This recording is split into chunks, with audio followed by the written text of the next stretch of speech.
Hey there, Linda coming to you today from my little slice of paradise. Today we're going to talk about you've got a buyer. Now what? Oh my goodness, how exciting. First of all, yay, you have a buyer. That is so great. Congratulations.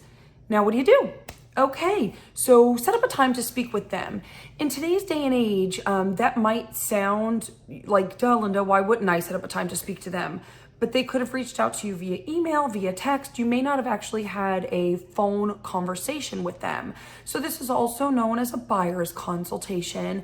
I recommend taking a little bit of time, schedule it, use Calendly. There's lots of different apps that you can do that you can send them to get it scheduled. Even set up a Zoom. I've done that plenty of times before as well, and it works out real nicely. So set up a time to speak to them.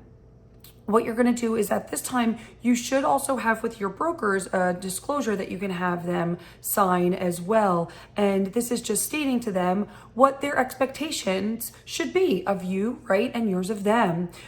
So next thing that you're going to do is you're going to explain to them why it's so important to get a pre-approval.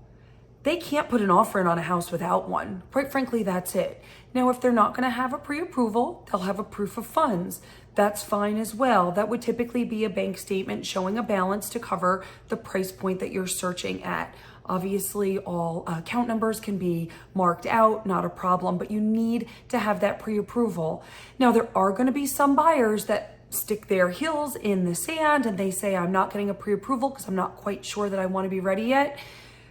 Now, mind you, I will tell you that typically be ready to call one of your trusted local lenders to get that pre-approval letter pretty quickly, because 9 times out of 10, when they say they're not ready to buy, that's when the perfect house comes up for them, right? So just be ready and be prepared for that next step, but do let them know you cannot submit an offer without proof of funds. Who's going to allow you to buy something without knowing that you can actually pay for it and accept a contract, right?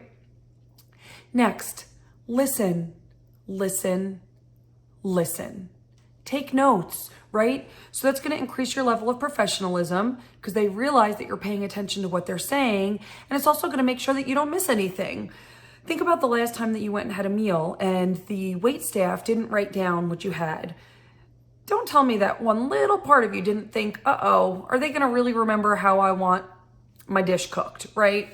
So take notes and listen. And when I say listen, make sure that you are hearing the things that they're talking about. So they're going to talk about beds and baths and location, but truly make sure that's very important, because a lot of feedback that I get from buyers is that my last realtor just didn't listen. They kept showing me homes that weren't in my criteria. So have a conversation with them about that. And now set their expectations. Not everyone finds the home of their dreams the first day that they're looking. Hey, sometimes they do, and that's amazing. But sometimes, depending on the location where you're at, the price point, and some of the features they're looking for, it could take a little bit of time. That's okay. You're in it with them for the long haul, right? And you're going to work as hard as you can to find them that house as quickly as you possibly can. Next, what you're going to do is you're going to set up your MLS search. So you're going to get in your local MLS, and you're going to set your search up. Do you have a concierge feature in your MLS? That's one thing I do. For example, what the concierge does. So there's a couple of settings in your MLS, right? You can set out your the listings to go out ASAP on a certain day of the week or per concierge. What that concierge feature does, if you have a really discerning buyer that's particular about an updated kitchen or the way that the floors look, this will allow you to review the homes before they actually get sent to your buyer. This is a really good feature if you have someone that's incredibly particular about the home.